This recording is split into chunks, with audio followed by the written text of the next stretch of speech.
Hello guys, in this video I quickly want to show you how to solve this kind of issue.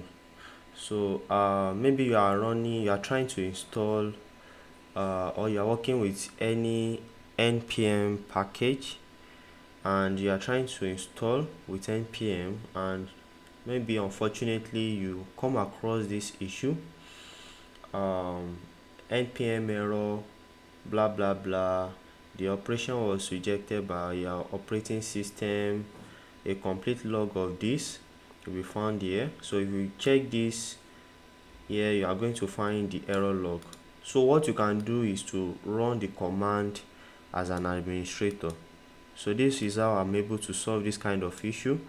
Just run sudo and then run the command again with sudo command.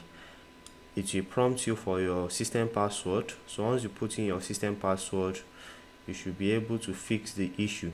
Or you can just remove this, you can remove the error log first and then try to run the command as an administrator. So I believe that this video should be helpful to you guys. See you guys in the next video. Have a nice day.